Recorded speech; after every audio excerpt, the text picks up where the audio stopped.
Dear friends, I'm very happy to welcome Reena again. We feel proud and privileged to have her here. And for almost 3-4 years, we have been almost here with us here. Earlier, when she was living as a dean, she would come once in 2 years or 3 years. Students from the US would come and work here or get a feel of the industry. And prior to that, she was too busy and that she would hardly come. We have interacted, known her. She has been very kind to do reviews and other things and guide me and other research activities in this institute for almost over 15 to 17 years. So we've interacted over 20 years now. We have interacted on each other. Fortunately, I would say the last 4-5 years, it's been very good. She has given us time. She's always very short in her visit. She is this time on the behest of the chamber resolution. She has come to address a conference, but she's always very short, but she always has given us sufficient time. She has never, whenever I requested her, she has never refused me that, no, I am out of time or something or the other. She has always been very kind to me. Let me tell you, it's an honor because if you go and read the articles of Joe and other journals, you will find her name as one of the most common names in those journals. She is a very respected individual researcher in the United States of America and in the finance field. And as I was telling Christine a couple of minutes back, she, I would say, in my opinion, after having interacted with people not only from the finance domain, but from other management field domains as well, in the United States and other parts of the world, they keep her in high esteem. And I would say one of the top 50 academicians in the area of finance she holds, and within the female community, if we just take the female community, one of the top 5 female finance professors, she is written amongst them. And from India, I think there's one of the, I have one of these coming from some of the finance professor, who is a female in the United States as well, who has students such as as she has. So, it is a proud moment for students like you, and I was a student like you, I would feel proud of professors or people of such prominence coming and talking to me and addressing issues which they have researched for decades. And from that perspective, I think it's a matter of honor and pride for me. She, apart from her institutional commitments, she has also really kindly accepted to serve on the Editorial journey. And we are trying, if possible, we will also have her as an honorary professor with us soon. And then we will have her name and room as she has already looked at the location and she goes back to tell me which side of the building she likes the observatory there.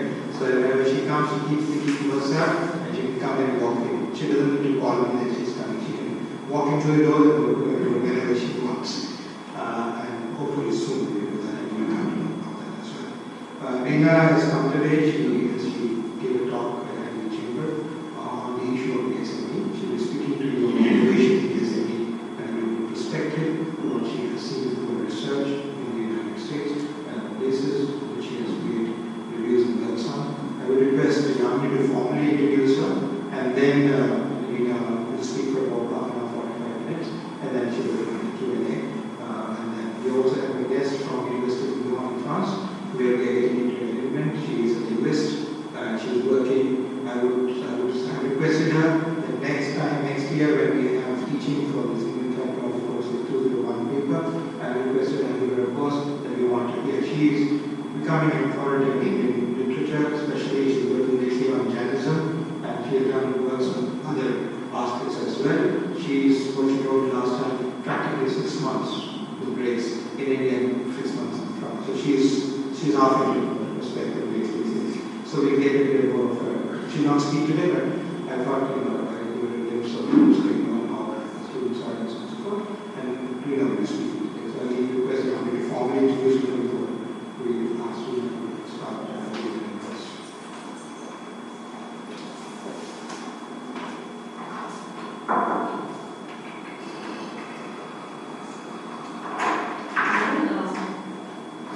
It's a pleasure to have Reena once again with us. And again,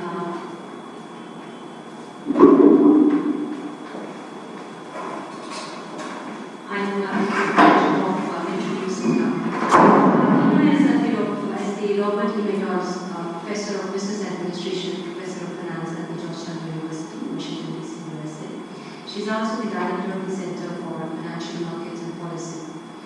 She has been a deputy dean in 2006, I think, and an interim dean in 2004 at the McDonough School of Business.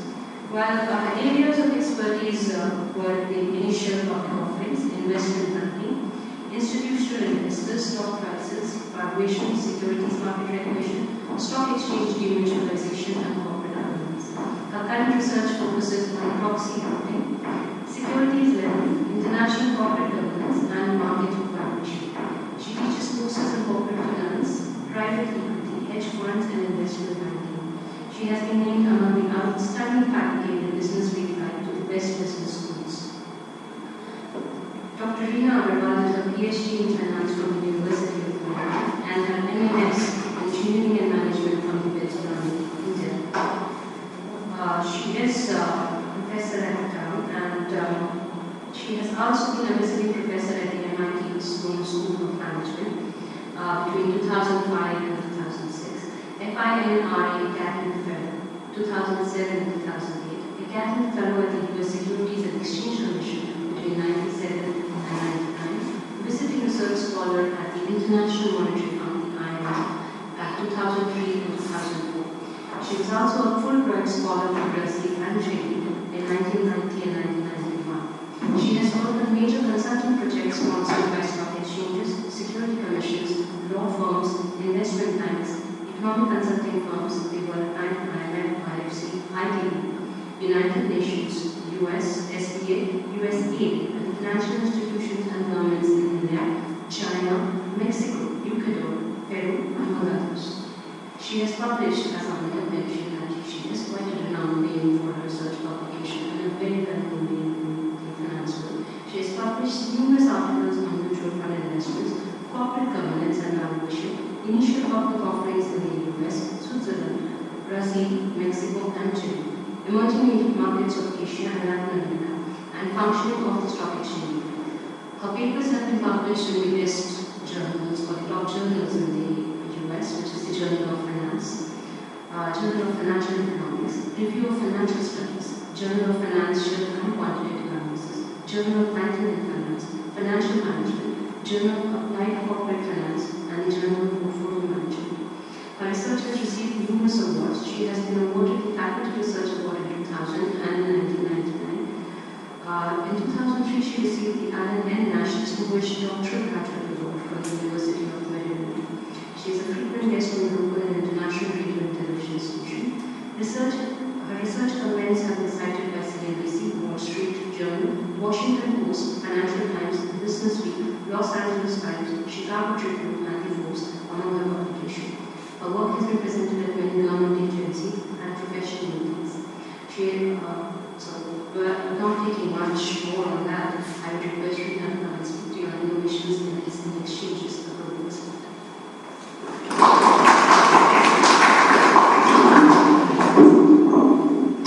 I'm used to speaking to a class without a microphone, so I'm more than happy to. Yamini, thank you so much for that very kind introduction. And it really is a pleasure for me to keep coming back to IIF because the Institute is just doing such a terrific job. And we really need people with that kind of knowledge. So I think we're extremely fortunate to be studying here and getting exposed to the faculty here, to the courses here. There's a huge need in India for really good finance professionals. And so you're going to be the leaders in the financial sector. And I think what India will see in the next 10 years in terms of the financial sector will look so much different from what India has seen in the last 50 years. So this is a great time to be in finance, and you couldn't be a better place to get trained in finance than at IIF. So we're really lucky to be here and to get your education here. So today I'm going to talk about SME exchanges.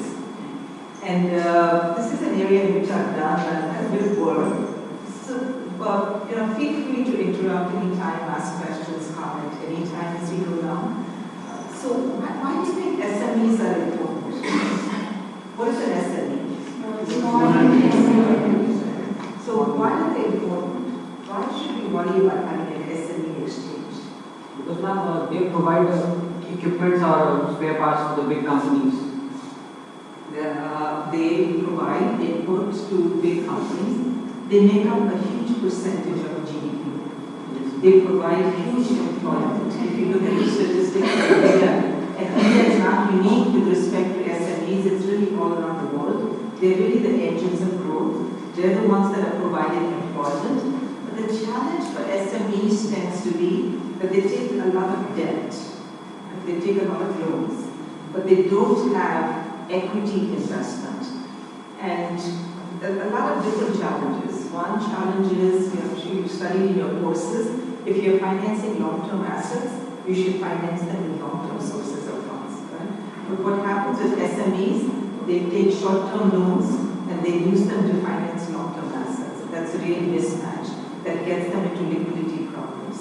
So one possibility is having an SME exchange where SMEs can raise equity capital. So not just rely on debt, but they can raise equity capital, and that's long-term, and they can use that for financing long-term assets.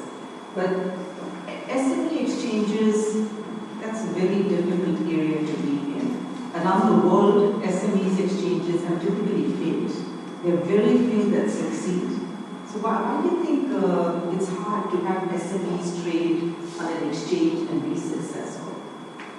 How is that different from Reliance trading? How is that different from large Indian companies trading on the Bombay Stock Exchange, or BSE or NSE versus the SME? Why do SMEs fail? SMEs are the small industry, they are not the well-known. That's why investor is worried about the investment. But well-known companies like Reliance and Tata, investor market industry. Because they are the well-known company and providing the facility. But the SME also provide the good facility and many products, more than 6,000 products and export-oriented products. But they are not the well-known, and that's why the investor. So on the one hand, we are saying that SMEs play a very important role in a country's economy, and they provide employment, and they provide a big part to contribute to the GDP of a country in a big way. But on the other hand, when you have SME exchanges, that's where their stocks are trading, that doesn't end up being successful. So what are the risks that come up with SMEs? Would you rather invest in Reliance or invest in SME? They are not very popular, actually. So let me ask you to raise your hand. Who wants to invest in a high-growth SME versus Reliance? How many of you would rather invest in Reliance? So we have investors for SMEs. That's good. Many of you want to invest in SMEs. In order to make an exchange work, what do you need? You need companies that want to list on the exchange, and you need investors. So these future investors are at least ready to invest in SMEs, it looks like. So what is the challenge there? SME exchange is a very small exchange. There are only 44 companies which are listed in SME exchange. Okay, so first of all, you have to have companies listed. And why do companies not want to list? Because there are only 42, I heard as of yesterday, listed on SME exchanges in India. So there are obviously thousands of SMEs, but only 42 have decided. Because they need huge amount of fund for getting listed in the stock exchange. So you see the costs of listing, right? There are different costs associated.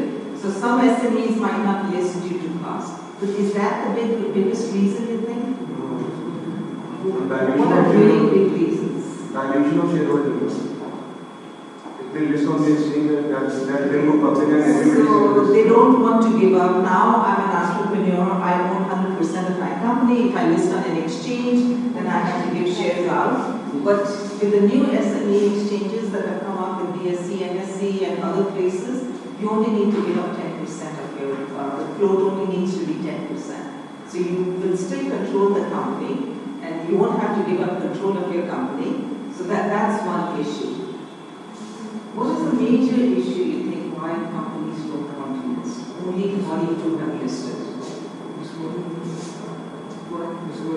Disclosure. That's the big thing. Tax avoidance. disclosure, tax avoidance. I don't want to let the world know how much revenue I'm actually making, that I have to pay taxes on it. I have to provide all kinds of disclosure, and that becomes a major hurdle also. So one of the challenges is convincing the companies that if you really want to become really big, then it is actually good to disclose this, and then you can be a much larger company, and actually your net worth will be even larger, but changing that mindset, it takes a long time. So those are some of the challenges. So the way, so I was presenting yesterday at the chamber, we were talking about this, and there were two ways to learn how to do it correctly. One is to learn from failures, and the other is to learn from successes. So in my mind, there are a couple of successes around the world. One is the NASDAQ market. In the US, NASDAQ has been very successful in allowing small companies to go public. So over the last 20 years, NASDAQ has been pretty successful. And the other successful market, I'd say, is the London AIM market, which has had ups and downs, but overall, AIM has been able to attract quite a few listed companies and investors. Besides that, there are a number of stories of failures. So I'm going to talk about one failure.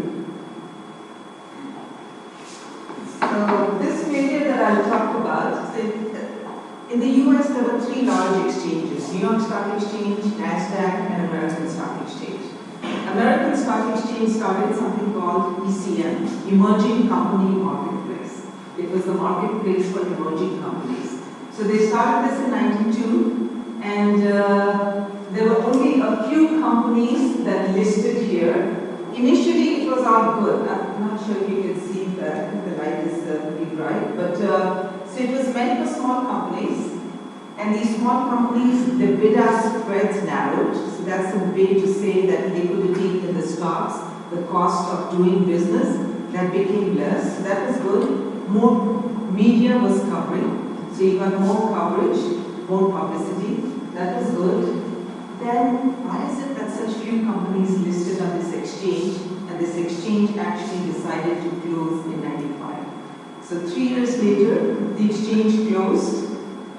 Even though they had set up the right box, the right system for trading, spreads have gone down, there was more media coverage, but it's in some ways similar to why do we have only 42 companies listed here on the SME exchange? And so the question that I've tried to address in some of my research related to this area is why do SME exchanges have this problem? So let me try to summarize why these exchanges have a problem. So the first thing is the governance structure of exchanges, which has changed in the last 20 years. Exchanges in the old days, including BSE, NSE, New York Stock Exchange, London, Tokyo, any market you talk about, they were non-profit organizations. They were non-profit organizations, and they were owned by basically the broker-dealers. The members of the exchange owned it, decided the rules of the game, and they wanted to do whatever was good for them. They were not interested in what was good for investors, institutional investors, issuers, but they wanted to see how can they make the most money. So towards the end of the 90s, I was pushing for something called demutualization of exchanges. Demutualization of exchanges, that's really exchanges going from a non-profit structure to a for-profit structure. So the governance structure of the exchange needed to change. You couldn't have just broker-dealers controlling the exchange. That was the idea of demutualization. So now pretty much around the world, almost all exchanges are demutualized exchanges. They are for-profit organizations, they're demutualized, they're not run just by broker-dealers. Many of them have listed. So the New York Stock Exchange actually trades in the New York Stock Exchange. London Stock Exchange actually trades on London Stock Exchange. So here, BSE and NSE have not done IPOs yet, so they're not publicly listed companies, but they're demutualized. So at least demutualization, it sets the right mind. So it's not just broker-dealers controlling the company, but it's a wider group of shareholders, and now they're looking at what's best for the whole exchange, not just for a group of exchanges. So I think one of the reasons Amex failed was because they had the wrong governance structure. And in today's environment, that governance structure has been fixed. So the other problem is what I call the lemons problem. So you have an exchange with small companies. These are going to be high-risk companies. And the good companies, they qualify to go to the main market. So if I'm a good company, I will grow over time. I leave this platform and I go on to the other main market. So who's left in this market? Maybe some good newcomers, but a lot of the big companies are left in this market. So the lemons are left in this lower tier market. So that's going to be a real challenge. And nobody is really interested in making the whole thing work because of the governance structure. So combine the governance structure with the lemons problem on these junior exchanges, and that's a huge issue. Then a lot of work I do is what I call market microstructure. How do you actually set up an exchange? How do you actually design an exchange? And the problems, the issues that come up, they come up for New York, the largest exchange, NASDAQ, and they come up for the smaller markets. Everybody's trying to figure out, for my markets, how do I keep making improvements? So I've had the good fortune of working in 12 countries, 10 to 12 countries, with exchanges in different countries, and trying to help them think about what do they need to do to get to the next level. And so for small companies, it's very hard to get the information out. Right? It's very hard to get the right publicity. So the role of market makers becomes extremely important. So for small companies, at least my recommendation tends to be for these tiered markets, the junior markets, that you need market makers. These are almost like sponsors. So they make a market and they will provide more information about the company, and therefore the investors will become aware about who the company is, and they have a little bit more faith in the company because there are these market makers. So that's another recommendation that I made. My fourth recommendation is if an exchange has problems and there are scandals, manipulation and problems with one company, it tarnishes the whole exchange. And so initially when you're listing companies, don't be in a hurry to list as many as possible. The more important thing is better have some good companies that show some good returns, and then the market reputation goes up.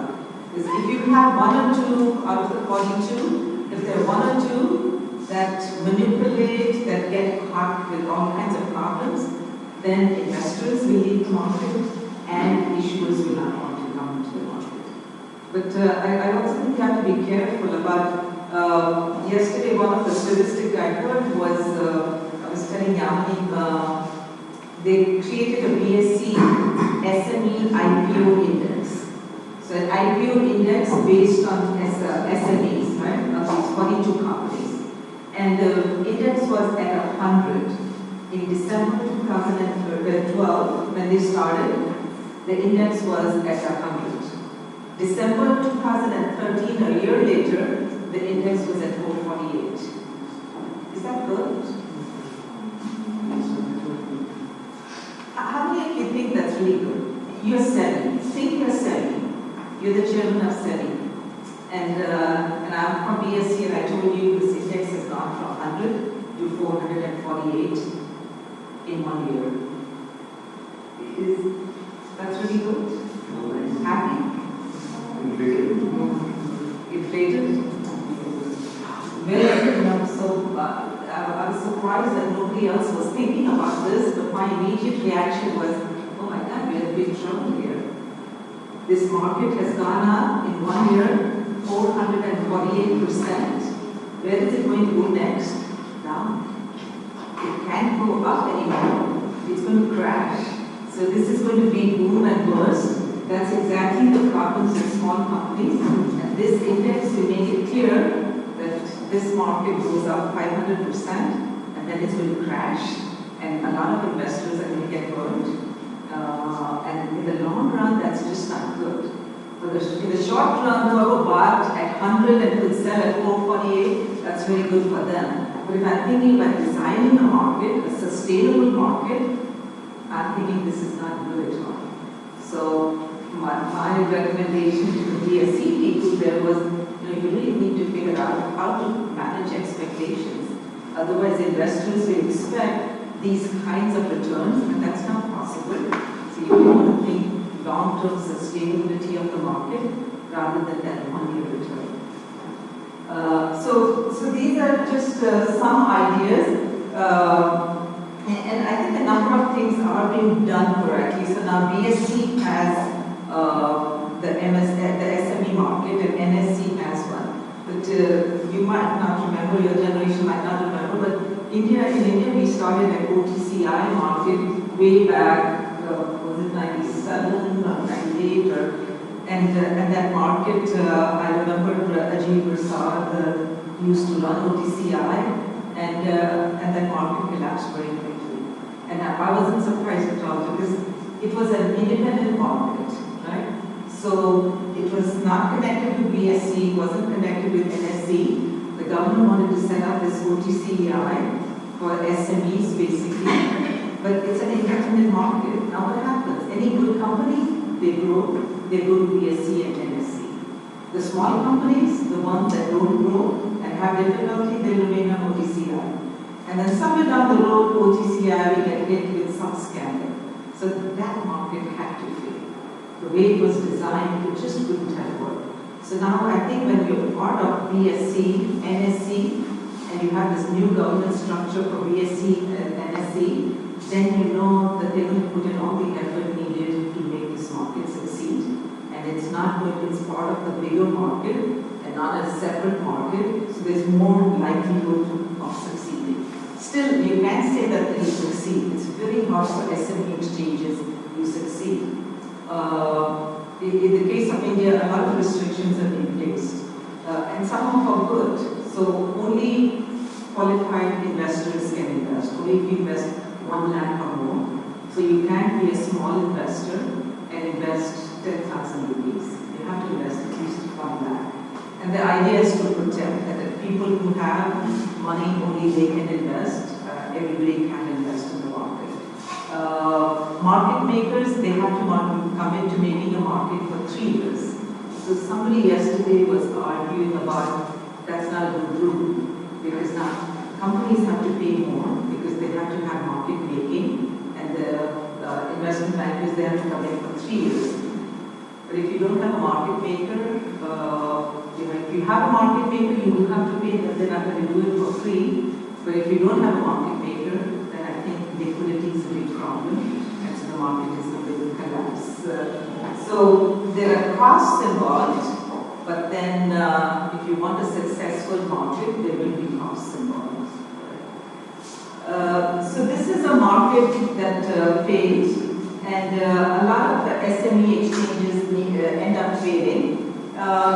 So now, in the last 5 years, a lot of new effort is going into creating SME exchanges from all around the world, not just in India, but everywhere. And in some ways, I think the timing is right.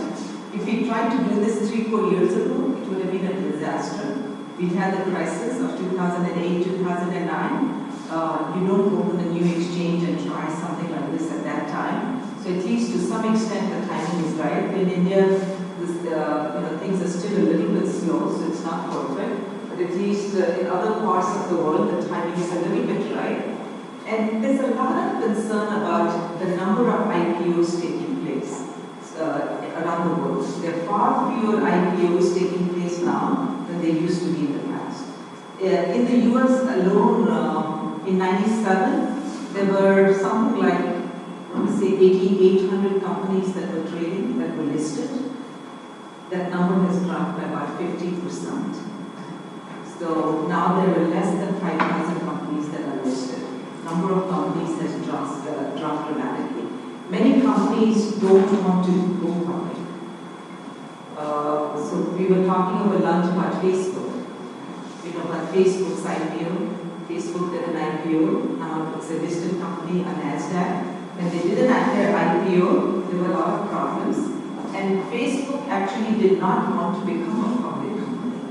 They would have much rather stayed a private company, and Mark Zuckerberg wanted to keep doing whatever he was doing and didn't want to have the pressure of the public markets.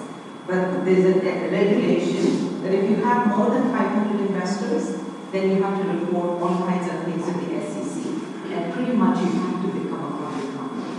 So Facebook had given its employees shares, and the employees had started trading these shares in a private market or the second market, and there were now going to be more than 500 shareholders. So if you have more than 500 shareholders, then the SEC would have come after you. So Facebook was forced to go public and had to go public. But it's a big problem that we have very few IPOs taking place around the world. And at least in the US, the blame tends to be, well, now there is private equity. So private equity can provide capital. But at the end of the day, private equity has to exit also. So I don't find that a good enough reason for IPOs to be going down so much. Because private equity, they buy your company, invest in your company. Ultimately, 6 years, 7 years down the road, private equity wants to exit and sell it out. Venture capitalists, they want to exit and sell out the company. So they really need a well-functioning IPO market. But some people think because of private equity, number of IPOs has gone down. So I teach a class on private equity, as Yamini mentioned, and we do the Skype case. You know Skype, right? So Skype is a very interesting company where eBay bought Skype, and eBay was not able to turn Skype into a successful business. So a private equity firm, Silver Lake, came in, and Silver Lake specializes in technology. So I actually co-teach the class with one of the founders of Silver Lake, that's the large private equity firm, and they were able to turn around Skype in a very short time period. So they filed to take Skype public and do an IPO of Skype. So they filed all the registration statements, and then along came Microsoft. So Microsoft said, we buy from you. And so if I'm Silver Lake, what do I want to do? Do I want to do the IPO, or do I want to sell out to Microsoft? And any thoughts? What are the advantages? Would you rather do an IPO, or would you rather sell your company to Microsoft? I'm ready to do an IPO. I filed all the papers with the SEC, with the Securities and Exchange Commission. So I'm ready to go with an IPO. But Microsoft comes in with an offer. What would you like to do as a private equity firm? Exit by doing what? Selling to Microsoft. And what are the advantages of that? As a private equity, if you go with the holding company, you give your funding, and that is the motive you go in for, that and sell it off as a viable option. If you get a good offer, you get offer. So you don't want to sell your shares in an IPO, would you rather sell to Microsoft? Anybody wants to do an IPO? Why would you rather do an IPO? Actually, we can say that also have to do I started it most of the public money can go in not in, you can say I can sell it in one shot. Okay. And who wants to make a case for why you want to sell to Microsoft? You want to go for an IPO also? And why do you want to go for an IPO? Actually, if my company is growing, then I want to take the opportunity and grab the market, and as well as I use the investors' money not to do my work. As a private equity firm, I don't want to own these companies forever. I'm not Microsoft. I don't want to keep running this business. As a private equity firm, what is my incentive? To flip, buy it, fix, get my money out as quickly as possible. If you do an IPO, you get your money out quickly. Actually, at the time of the IPO, you don't get any of your money. If you told the market, I'm selling 100% of my shares, nobody else will buy, right? They think the best days of Skype are behind, and if Silver Lake is selling all of their shares, I certainly don't want to be buying those shares. And so Silver Lake is thinking about, if we do an IPO, by the time we exit, it could be 7 years. It's not like I'm exiting right away with an IPO. But if I sell to Microsoft, I get my cash right away. So that's sort of the big advantage. But if you really do think that there are huge growth opportunities in the company, then you might want to do an IPO, keep holding on, and the price will go even higher, and you'll be able to get higher valuations. And Skype was a very interesting case. Is Skype a US company?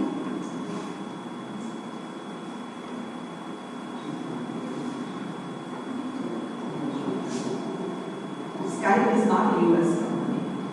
And the very interesting things, I don't know if you've been hearing about it, there's a lot of debate going on that many US companies hold too much cash. Microsoft has a huge amount of cash on its balance sheet.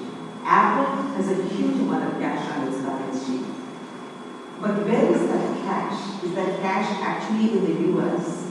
Google has a lot of cash on its balance sheet. That cash is actually not being kept in the US, it's being kept outside the US. So if these companies want to bring the cash back to the US, they have to pay a huge tax rate.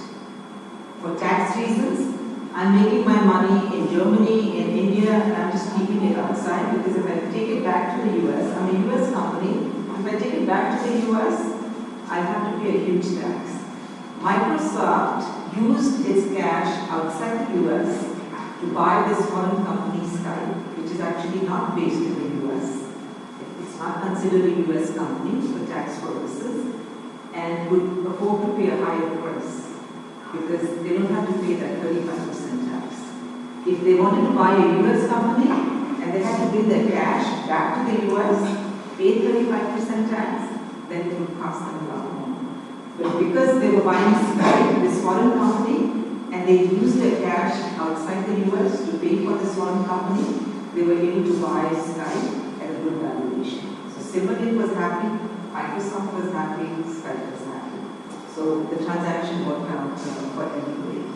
So private equity can sometimes do IPOs and sometimes sell out to what are called strategic partners.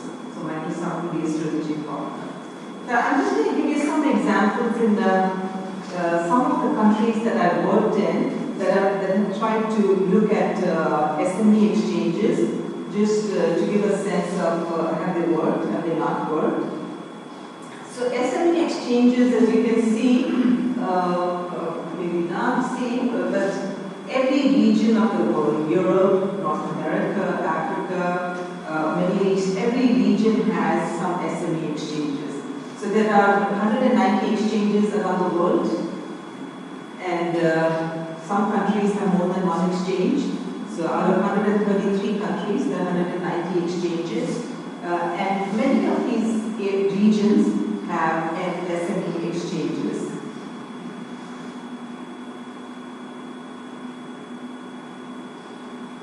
So I'll start with the example of Dubai. That's where I was most recently. NASDAQ has opened NASDAQ Dubai, which has failed completely.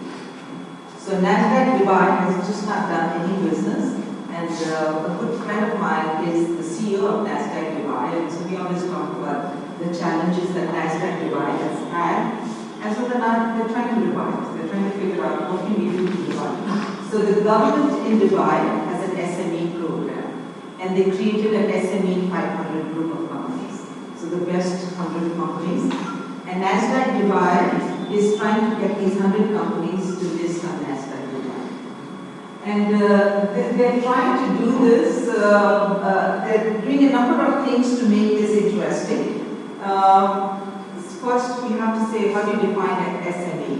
And how large does the company have to be to list? So companies can list only if they have a market cap that's greater than 10 million. So they can't be too small. So they must have some track record. So it's a partnership between the government and NASDAQ. The government wants that SMEs should be able to raise capital. NASDAQ wants companies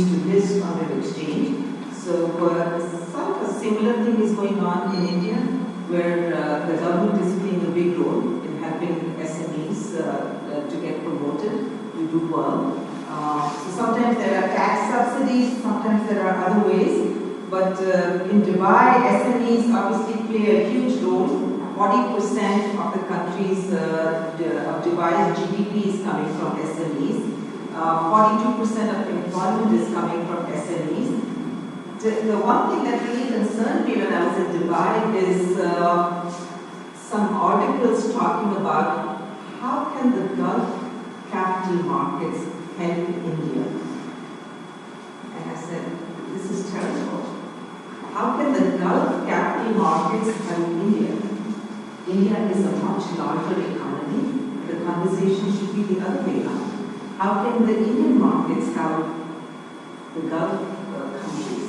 Not how can the Gulf countries' capital markets help India, right? So whenever I have a conversation with people in India, and NFC or BSC or SME, how do you make India the regional hub, regional financial hub? When I heard this thing about articles talking about how can the Gulf capital markets help in India, I sort of felt, wow, the conversation is going in the reverse direction. Instead of thinking about Gulf countries listing on Indian exchanges, the Indian markets are so much deeper. The Gulf markets have no depth at all. There's no liquidity at all. There are hardly any companies listed, but they're very aggressive. They're doing, the economies are doing very well. Abu Dhabi has a lot of oil. Dubai is doing very well after having its problems in 2008, and they're moving aggressively ahead. But in India, quite honestly, we don't really have a policy, a strategy to figure out how do we utilize our markets. How do we become a global regional hub? We don't have a strategy for doing that. And that's so at odds with, if I go to China, for example, they're thinking about what is our strategy for the next 10 years for our capital markets. They're not thinking about tomorrow, they're not thinking about the day after tomorrow, but they're working with the World Bank to come up with a strategy for the Chinese capital markets for the next 20 years. So I think that's how we have to think about our strategy for the next 10 years and how do we become a credible regional player. It can't just be Hong Kong and Singapore, and of course now China is playing a big role here. Brazil has done some things quite well. Brazil has actually increased the conversation about corporate governance to a whole new level. So Brazil is starting a number of platforms that are addressing the need for high growth companies to be able to raise capital. So there's this market called MAIS, and they have come up with their own regulations for this market. But I really want to talk about China.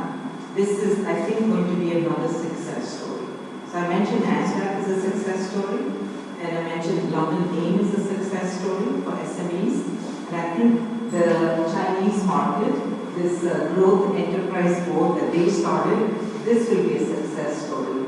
So they started only in 2009, so not that long ago, with 28 companies that were listed. Now they have 200, in 2011, they had 281 companies. Okay? And the Chinese market really doesn't have as much depth as the Indian markets doesn't have as much liquidity, has a lot more regulations, unnecessary regulations, but still this growth market in China is doing quite well. And then the Chinese government banned IPOs.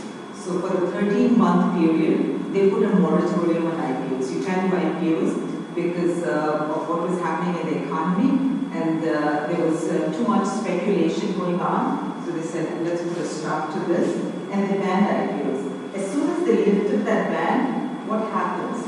This market exploded even further.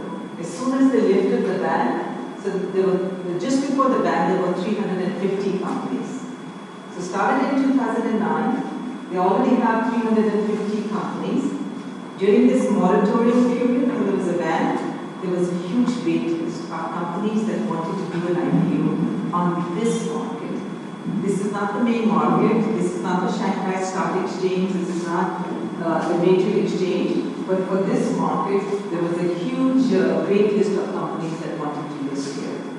And so this is the one I'm kind of looking forward, looking in terms of what happens in the future, because this might be a market where it's worth it to see what happens. But like any other SME market, there's a lot of volatility. This market went up 80% in 1 year, and then when the government opened the IPO moratorium, it dropped by 7%. But this is 80%, and I was really concerned about this 80% change. But when I heard 448, I said, wow, that is really extreme, 448. That market can only go down. It will be very hard for that market, for BSE, IPO index for SMEs to be sustainable at that level. So I think this one will be an interesting one to see what happens. So you have similar exchanges in South Africa that quickly want to give you a sense of what's happening in the US markets right now. So as I mentioned, there's a lot of concern about IPO activity. It's down dramatically. So the government said we've got to address this. And IPO volume is particularly down for small firms. So we came up with something called the Jobs Act. And because unemployment in the US is so high, we want to call everything jobs related because it sells more easily. So it really doesn't have anything to do with jobs. It's really about growth companies. It's how do you get IPOs from growth companies. And so there's a Jobs Act. How many of you know Twitter? Twitter. Yes. Okay. So Twitter filed for an IPO under the Jobs Act. And what it allows you to do is keep things private for quite long and come out only later and inform the market. So it makes it easier to keep things hidden for quite a long time. And these companies are concerned about competition, that somebody will know what they're doing and then they will copy that. So Jobs Act makes it easier to keep postponing that information. So many more companies are listing under this Jobs Act. As I mentioned, Facebook didn't want to do an IPO, but they were getting close to that 500 limit. The Jobs Act puts the limit at 2,000. The 500 investors is too little. Now you don't have to become a public company as long as your investors are less than 2,000. Not 500, but 2,000. So it makes it easy in that sense. So there are a lot of other developments going on. In Europe, there are a number of different innovations going on with respect to SMEs. I don't think any of them are working. So it's just not easy for SME exchanges to work. So most of these SME exchanges in Europe are not working. And we'll see what happens in India. I think it will be a huge struggle, but we'll see. The good thing is we do have a lot of pretty good-sized SMEs, not really small ones. We have some really good-sized firms that could list. So at least we have the supply.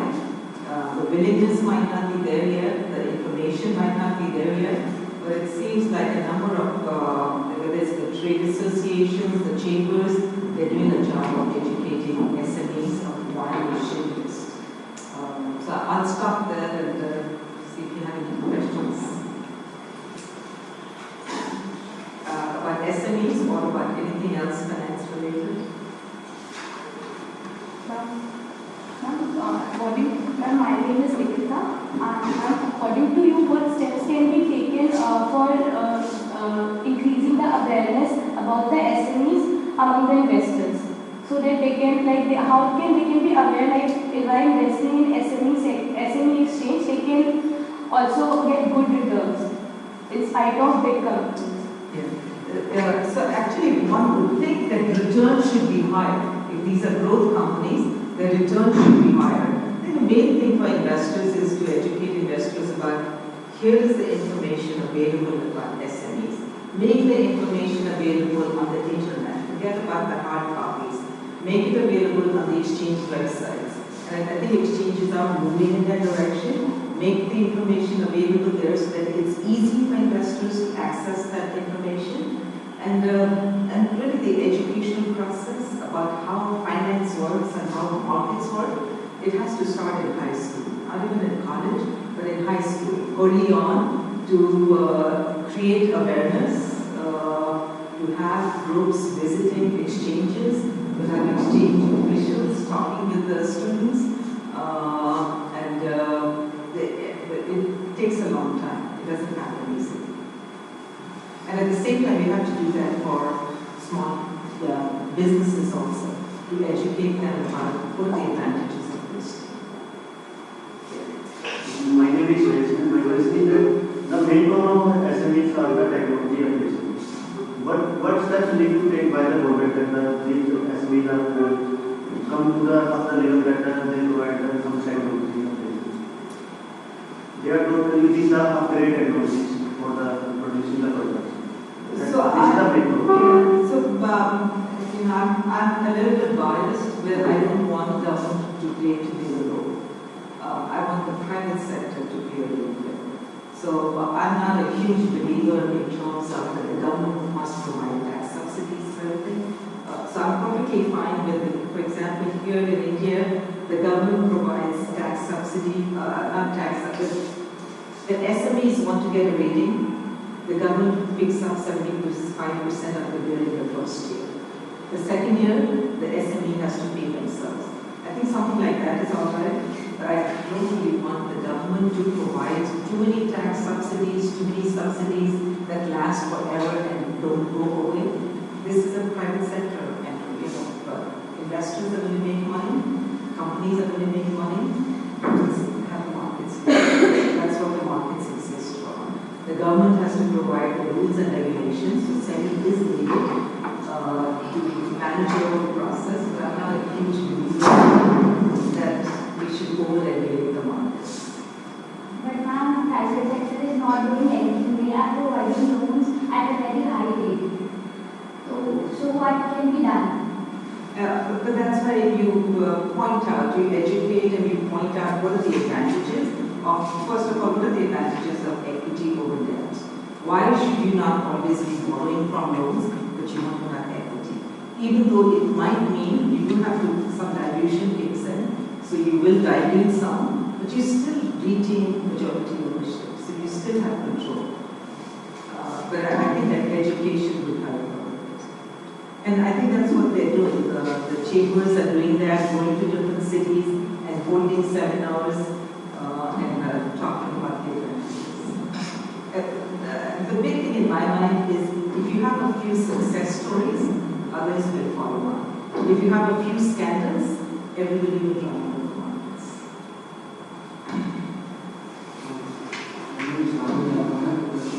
What do you think about the forex market, especially in the light of these markets, also the magnitude of trading which happens on these markets?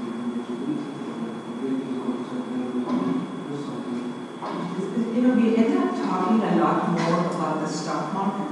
The stock markets are actually quite well developed in terms of trading. The real innovation is going to be in terms of trading in bonds and trading in foreign exchange. That's where the real innovation is going to be. That's where the costs need to come down a lot more. So foreign exchange markets are obviously huge, and they're new, but there's very little transparency in these markets. The bond market, there's very little transparency. Foreign exchange, there's very little transparency. There is no central place where you can see all the transactions taking place. So the future is really about derivatives, bonds, foreign exchange. So why did the New York Stock Exchange and Euronext merge? Why did NASDAQ merge with OMX?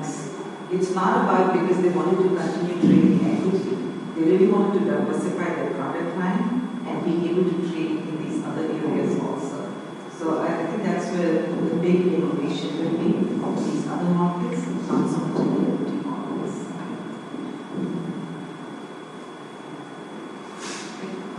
Thank you. It was a good opportunity. You talk about that Dubai and then I want to go over the major reasons for that.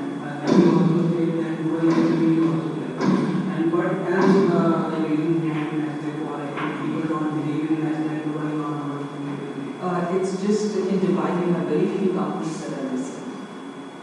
So companies don't want to list. Family ownership, just similar issues that we had in India many years ago, and we had in lots of developed countries, Brazil, Turkey. Family firms don't want to list, and the success rate hasn't been there, so companies are not listing outside Dubai. One last question. Nowadays, China's MNC growth rate are very high. How you predict in future their growth rate? The what we call? China right now over 30% in India, and they are real competitors for India also. So, what do you think? Like you said, the stock price is related. How economics are also working. So, but just in general, I say about China, I remember talking to a group of executives, very senior bankers from China in 2009. So I was able to talk to them. In 2009, if you remember, the US was down in the dumps. The financial crisis was really hitting the US. And India and China were actually doing pretty well. The growth rate was pretty good. And so these Chinese officials said to me, so everything that the US did was really wrong. They should really learn from us, from China. I said, you got to stop a little bit. When you're out up here and you're number one, then it's very easy for everybody to take shots at you. But China has grown a lot. Once you grow a lot and you become there, to maintain that, that's really hard.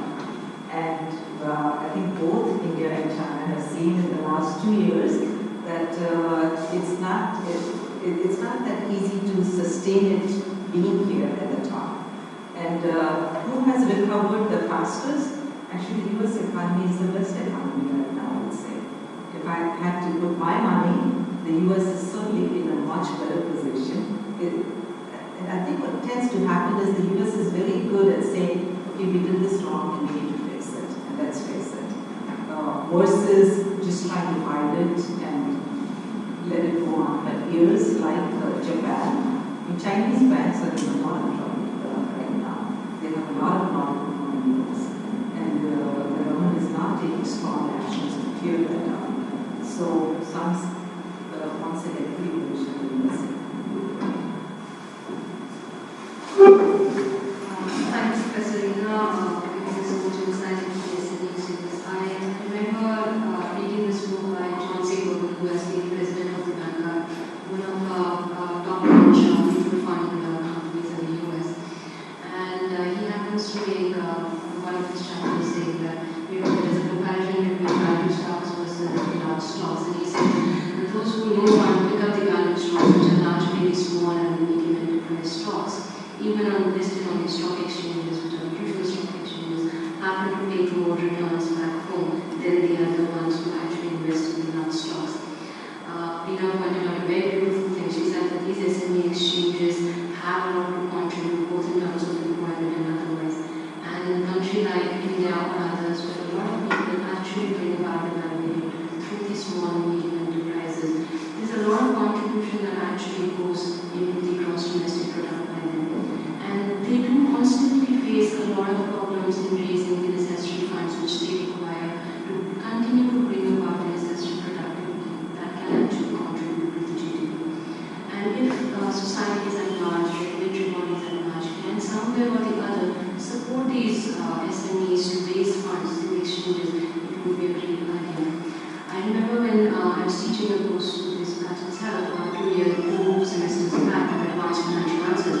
We did discuss large number of financial means of raising funds, among which we did somewhere or the other discuss the methods of venture capital financing was an important role to play in financing these SMEs, and the private equity funds, as you suggested in your examples, were a prime role to play in supporting these SMEs. Where we did say that exchanges like the Nasdaq, as you mentioned, was a great success, but exchanges in the European markets like the New York market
you, Anthony.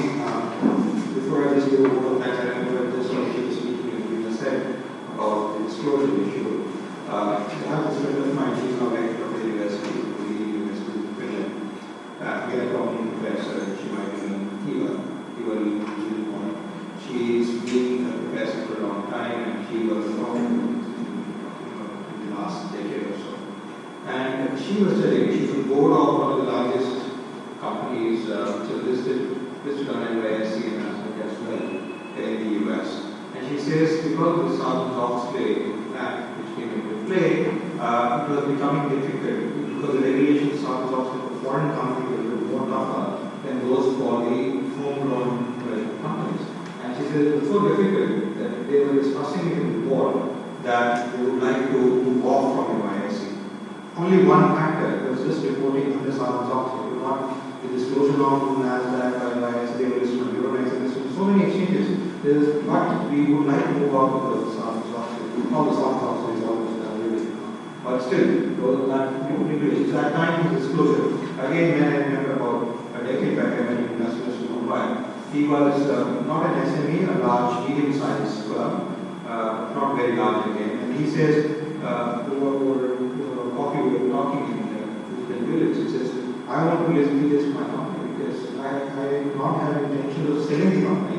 One of the things which comes out directly as an outfall of listing is valuation. And I'm not interested in valuation, and I don't want anyone to come and take over my company. So I would intend to delist because then I have to have about a team of 8 people, including a couple of chartered accountants who are working on fulfilling the SEBI's regulation norms, Bombay Stock Exchange regulation norms, and NSE regulation norms. Then some other regulator comes in, that they are responding to legal issues, they are responding to media issues. What does this disclosure mean? I don't get any benefit. If I was supposed to sell this company to the world, then certainly I still want to hang on. But when I have no intention, I started with my funds, with my efforts of the last 25-30 years, I have no intention to sell it off. And that's where this comes in. From that perspective, the Swedish economy does very well because they have a scheme in share, which allows the ownership to be maintained with them. You can trade on the rest of the shares. So that's where it benefits. Thank you for Reena to again come and share these views. I will request the Vice President of the President of this month to kindly present a copy of the Journal of Finance India, which she edits as well. She is on editorial board and she knows the titles.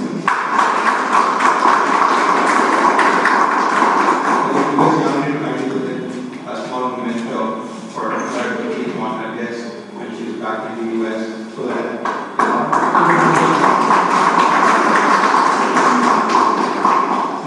also has requested Yami to kindly present us a small token and a pen from the secretary.